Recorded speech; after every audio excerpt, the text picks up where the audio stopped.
বাংলাদেশের ইতিহাসে আজ যা ঘটল তা এক কথায় নজিরবিহীন। সেনাবাহিনী, র্যাব, পুলিশ, প্রশাসন সবাই দাঁড়িয়েছিল একজন নারীর পাশে। একজন নারী যিনি ছিলেন বছরের পর বছর বন্দী, অবহেলিত, নির্যাতিত ও অপমানিত। কিন্তু আজ তাকে ঘিরে দেখা গেল সম্মানের পাহারা, ভালোবাসার ঢল। এমন প্রোটোকল, এমন সংবর্ধনা, এমন ভালোবাসা বাংলাদেশে আর কোনো রাজনীতিবিদদের ভাগ্যে কি জুটেছে? হ্যাঁ, খালেদা জিয়াকে নিয়ে, যাকে একসময় তার নিজের ঘর থেকে জোর করে বের করে দেওয়া হয়েছিল। চোখের সামনে বুলডোজার চালিয়ে গুড়িয়ে দেওয়া হয়েছিল সেই ঘর। তার ঘরের সামনে মদের বোতল ছুঁড়ে অপমান করা হয়েছিল। এমন অপমান কোনো নারী, কোনো মা, কোনো প্রাক্তন প্রধানমন্ত্রীও কখনো সহ্য করতে পারেনি। মিথ্যা মামলা, বিচারহীন অমানবিক চিকিৎসাহীনতা, সবকিছুর মধ্য থেকে তিনি মাথা নত করেননি। তিনি হারেননি, তিনি অপেক্ষা করেছেন। আর আজ সে অপেক্ষার মূল্য মিলেছে জনতার ভালোবাসায়। আজ খালেদা জিয়ার পাশে দাঁড়িয়েছে জনগণ। আজ তার চলার পথে ছায়া হয়ে দাঁড়িয়েছে রাষ্ট্রীয় বাহিনী। আজ তার পাশে আছে তার দেশের মাটি, মানুষের মন। সম্মান কি বন্দুকের জোরে আদায় করা যায়? না।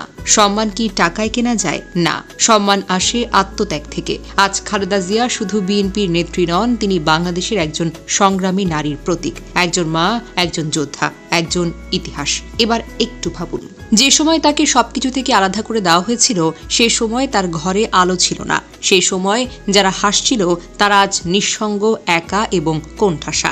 সময় সবার হিসেব নেয়। আল্লাহ যাকে সম্মান দেন, পৃথিবীর কোনো শক্তি তাকে অপমানিত করতে পারে না।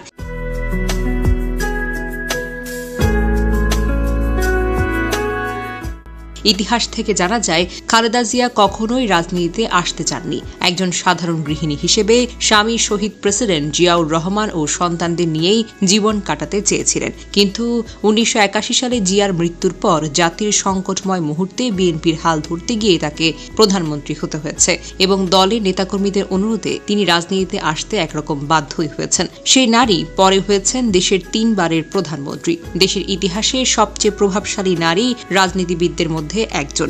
মাত্র 46 বছর বয়সেই তিনি প্রধানমন্ত্রী হন, যা বাংলাদেশের ইতিহাসে একজন নারীর জন্য একটি যুগান্তকারী ঘটনা। 1991 সালে নির্বাচনে বিজয়ের পর তিনি প্রথম গণভোটে সংসদীয় সরকার ব্যবস্থায় নির্বাচিত হন, যা ছিল বাংলাদেশের জন্য একটি বড় রাজনৈতিক পরিবর্তন। তার শাসনামলে দেশে বহুবার অবরোধ, হরতাল, রাজনৈতিক সংকটের মধ্যেও তিনি সাহসিকতা ও দৃঢ়তার নেতৃত্ব দিয়েছেন। খালেদা জিয়া 2 বার রাজনৈতিক প্রতিহিংসার শিকার হয়ে কারাবন্দী হন। তত্ত্বাবধায়ক সরকার এবং আওয়ামী লীগ সরকারের আমলে সাজানো মামলায় তাকে বন্দী রাখা হয়, কিন্তু বারবার তিনি প্রতিকূলতা মোকাবেলা করে ঘুরে দাঁড়িয়েছেন। জেলে থেকেও তার জনপ্রিয়তা কমেনি, বরং সাধারণ মানুষের মাঝে তার প্রতি সহানুভূতি ও শ্রদ্ধা আরও বেড়েছে। তবে সময় কত নির্মম হতে পারে তা খালেদা জিয়ার জীবনই প্রমাণ করতে পারে। সাবেক প্রধানমন্ত্রী শেখ হাসিনা, যিনি একসময় সবকিছু নিয়ন্ত্রণ করতেন, তিনি আজ নিঃসঙ্গ ও নিস্তব্ধ।